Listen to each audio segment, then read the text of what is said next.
Got it.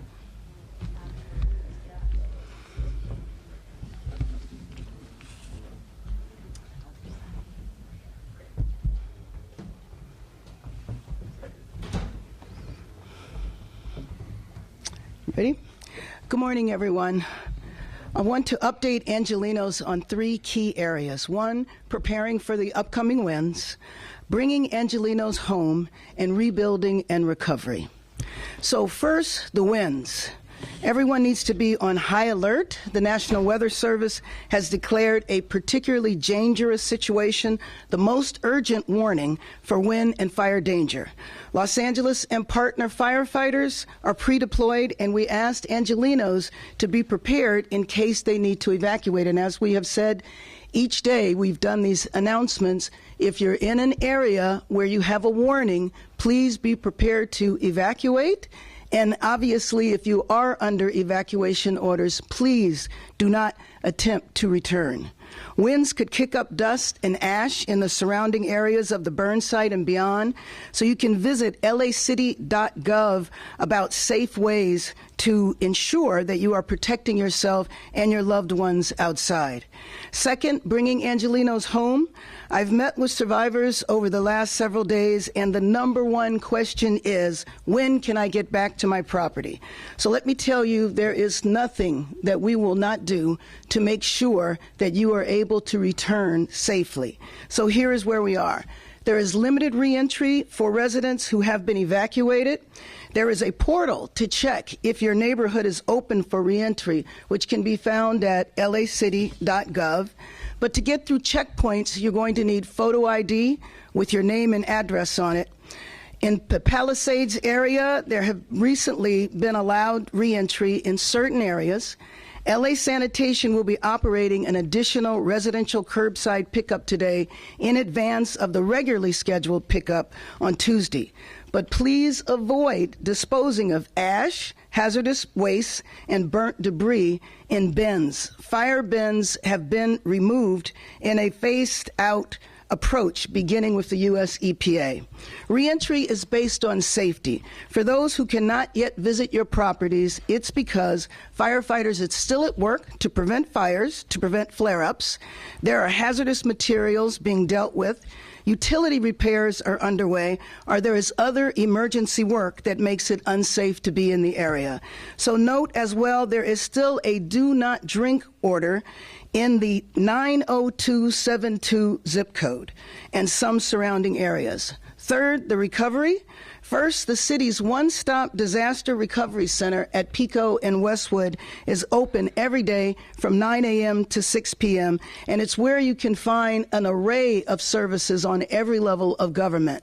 You can replace documents right on the spot, and you can receive resources. Our Chief Recovery Officer, Steve Soberoff, has hit the ground running in leading the first phase of the recovery, and we'll have more updates about his work and our road to recovery later this week. To the people of the Palisades, the rebuild we know is going to take some time, but we will be alongside of you every step of the way. Angelenos, it is hopeful that we are about 48 hours away from turning the page on this particular emergency. But until then, we're going to do everything we can to keep you safe. But please make sure if you are in an area where you are asked to leave, please cooperate. That is the way we keep all Angelenos safe. And with that, let me bring up our fire chief, Chief Crowley.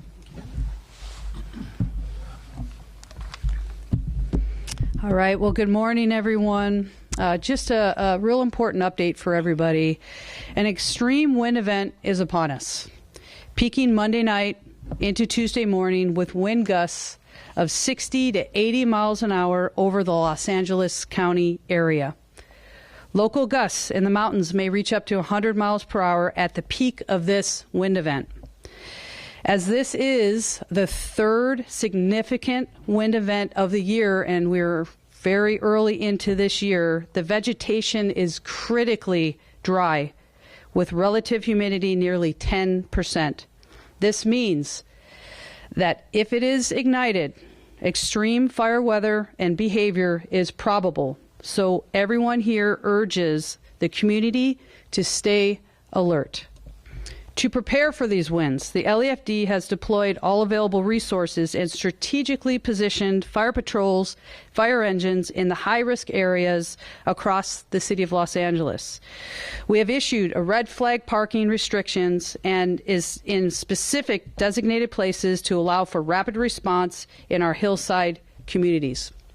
We're also strategically managing our emergency operations to ensure a rapid response to all new fires and anything that's anticipated with our increased call volume within the entire city of Los Angeles.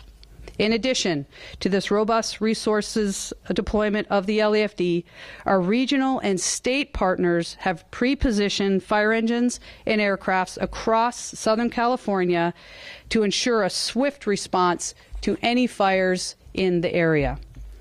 Now remember, this is very, very important. Flying embers from a wildfire can destroy homes for over a mile away. Taking the necessary measures to prepare your home can help increase the chance of survival when a wildfire strikes. Please make sure that you can clear all your brush within 200 feet of your home. And for more information, visit lafd.org/wildfire. I'll now provide just a brief update on the Palisades fire. The fire remains at 23,713 acres with 59% containment. Damage assessments are ongoing, and as of today, there have been 6,051 structures destroyed. There are currently 5,125 personnel assigned to this incident, and repopulation efforts continue. Now, I urge everyone to stay alert as the danger has not yet passed. Please follow all evacuation warnings and orders without delay and prioritize your safety. I'd like to take just a moment to thank our entire community for your continued support and readiness. Thank you to all of our first responders, everybody that's been involved in all of these incidents, not only in the city of LA, but in the county and Southern California. And I tell you, everybody will continue to work very, very hard and tirelessly. We remain fully committed to ensuring public safety. Thank you. I would now like to introduce our police chief, Jim McDonnell. Thank you, Chief. Good morning. I'd like to provide just a few comments on the red flag warning and then an update on LAPD resources dedicated to the Palisades fire area. As the LAPD and our partner agencies continue to repopulate evacuated residents, I want to remind those returning to their homes and everyone in the city of Los Angeles that we're entering into another period of strong Santa Ana winds, creating another particularly dangerous situation. I want to ask all of you to please listen to all notifications regarding these conditions and prepare evacuation plans in advance instead of waiting to receive the call to leave. The difference could be life or death. If you receive a warning, please leave. Do not wait for a mandatory evacuation order. If mandatory evacuation order is issued, please cooperate with law enforcement who are there to assist you to evacuate quickly and safely. During the period, we want to do our absolute best to ensure that the events of the past 2 weeks do not repeat themselves. Currently, all mandatory evacuation orders have been lifted except in the fire-burned areas. In this area, the curfew remains in effect from 6 p.m. to 6 a.m., so I ask you please stay out of those areas. If you see something or someone suspicious, please call 911. All of you are our best set of eyes that we could have, helping to identify trouble before it starts or to be able to get on it right away to prevent further damage. Our deployment, we remain committed to protecting lives and keeping our public safe. This includes areas that remain evacuated and those areas that are vulnerable during the repopulation phase. We're deploying resources to conduct extra patrols in areas prone to fire danger throughout the city. For the upcoming 24-hour period, we will continue heavy deployment to the impacted areas with support from the Los Angeles Airport Police, Port Police, California Highway Patrol, and the National Guard. In closing, I want all of you to know that as we enter this next dangerous period of high winds, that the LAPD will be doing everything possible to keep you and our communities safe. I'll now pass it back to Mayor Bass for any questions. Thank you, Mayor. Thank you, Chief. Yes. Kevin Isbeck from ABC 7. You know the city received some criticism about preparations for January 7th. So how do the preparations for this PDS compare to that PDS? Have there been any lessons learned? Is there more man and woman power going into this PDS? Yes, I believe that there is, and I believe that we will be very prepared for what the worst possible case scenario over the next couple of days, and then hopefully we won't get there at all. Thank you. Walk us through some of the specifics in terms of what is different this go around. Well, I mean, I will absolutely bring up the police chief, the fire chief to do that as well. But in terms of the deployment and the pre-deployment, that is all in place, as she said in her beginning comments. And I think that that has us well positioned to deal with any fires that might break out. Thank you. Yes. Can you explain exactly where they are pre-deploying and also why they're taking these dramatic measures this week when they didn't ahead of January 7th in terms of the fire trucks and the engines? Sure. Chief? Sure.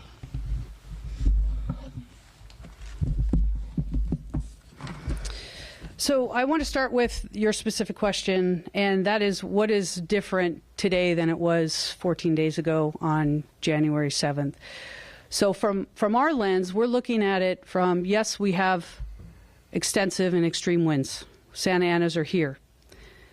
Over the past 2 weeks, and here we are, the third wind event, that dries out the fuel, it dries out the vegetation, and there's no time for that vegetation to take any moisture in. So that's a concern.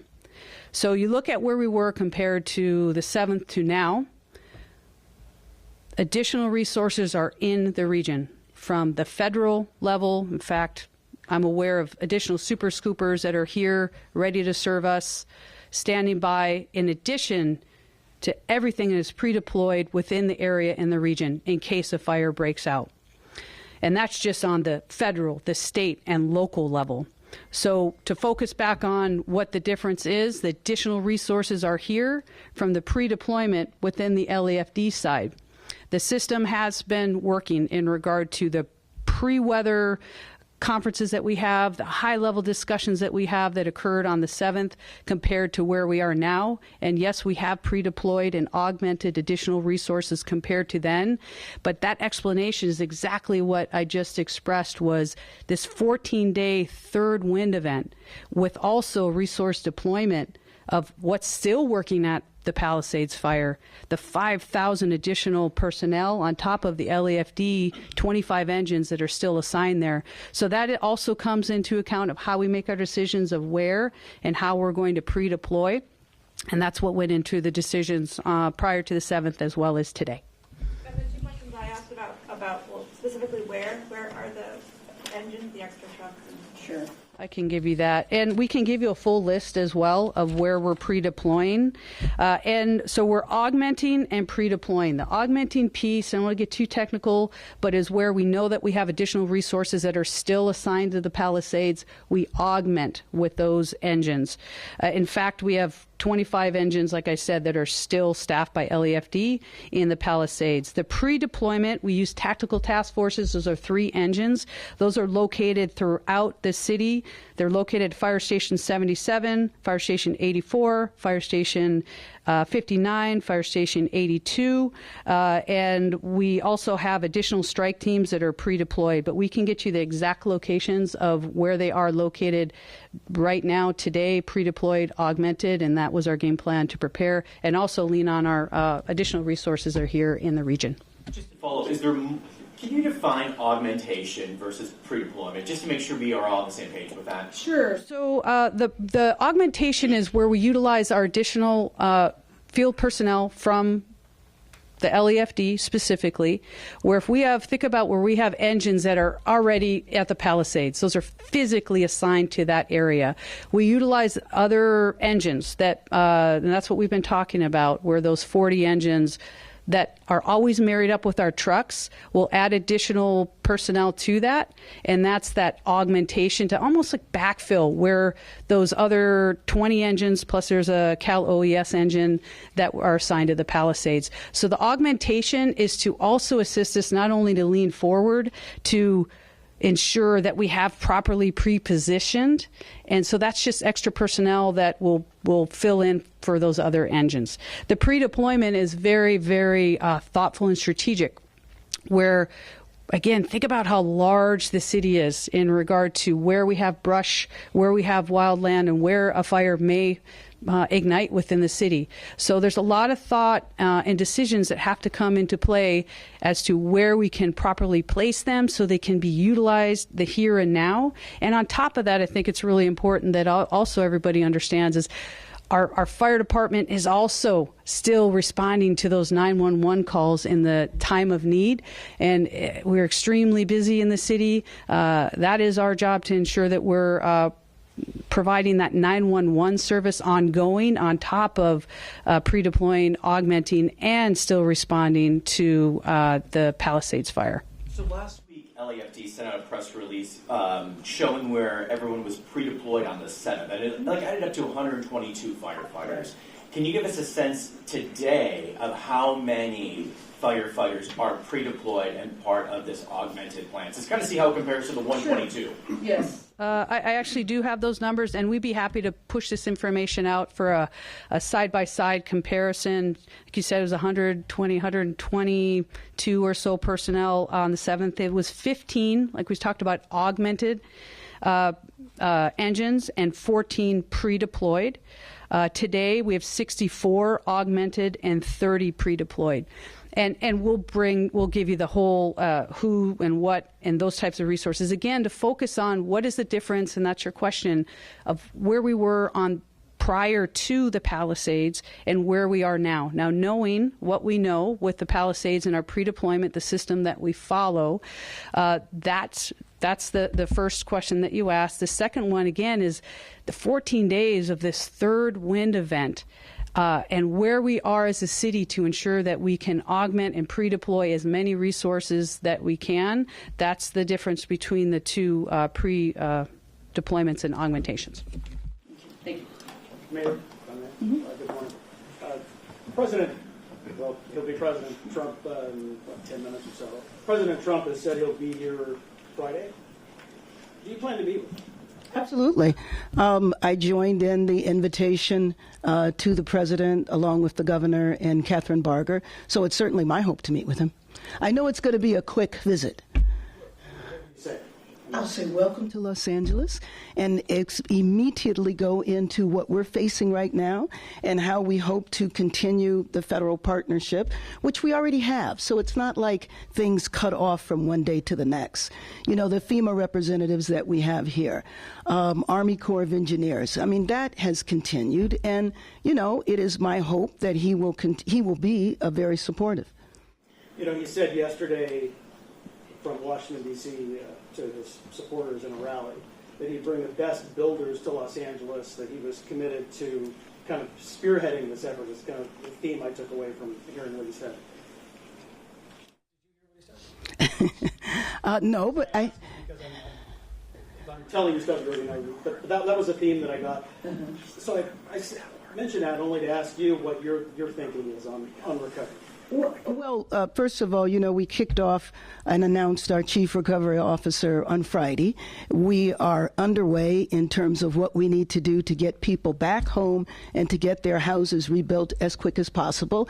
And again, I think the invitation to the president is going to be, please come and join in. If he wants to bring the best builders, that's great. But let's see. I'm not going to assume one way or another. And there are also other members of his administration that I've mentioned before that I served with in Congress, and so beginning the outreach to them and my other former colleagues on the Hill, I think we have to move forward and not anticipate that there's going to be a negative interaction. Thank you, everyone. Thank you. LAPD question. Oh, go ahead. You know, I'm looking at a story about Tracy Park. She's sort of been at the epicenter of this. It's unprecedented for a city council person to have to juggle what she's juggling. Is there anything that you can tell me about, what you've seen her do or her reaction to all of this? Well, from the time we were both sworn in, Councilwoman Park and I have a great relationship and have been working together to make sure that the area that was hit the hardest in the city are all of her constituents. And so I think that she's playing the very appropriate role, but I think that's the role she was playing before the fires. Where we've worked most closely together is on the situation of the unhoused people in her district, and I think she began like that from day one. So I'm not surprised to see her leadership in this area at all. With the amount of officers, LAPD officers, that are in the Palisades right now, is that affecting other divisions? I'm hearing from sources answering radio calls is just one after another, and a lot of these guys are just burnt out. Well, listen, the issue of LAPD officers, we know we need to have many more officers, period. And we're certainly working on that. And I know the officers are working outside of their normal capacity. I'm going to bring up the chief in a second, obviously. But there is also the mutual aid that we've received from other agencies, as well as the governor offering additional support from the National Guard and the California Highway Patrol. Thank you, Mayor, and thank you for the question. LAPD remains on full tactical alert, and that allows us to manage our resources as well as we can, routinely answering calls of major importance. And so we'll get to the other calls later for more of the quality of life stuff as we move forward. But right now our focus is to be able to deliver calls for crimes of violence and significant calls, and we're able to do that at this point. But you're right, the fatigue factor is something that as any incident like this continues to go on, it's something we have to deal with. So we're doing that, I think, at this point very effectively. Thank you. And I've also got a report this morning of a lot of their laptops being down in their cars, like a large majority. Do we know what that is? Yeah, there was an issue this morning with the internet within the organization that is being worked on. I think we're very close to resolution on that, but that was something that went department-wide. Thank you. Thanks so much, everybody. Thank you. Any close to finding a cause of the fire? Yeah,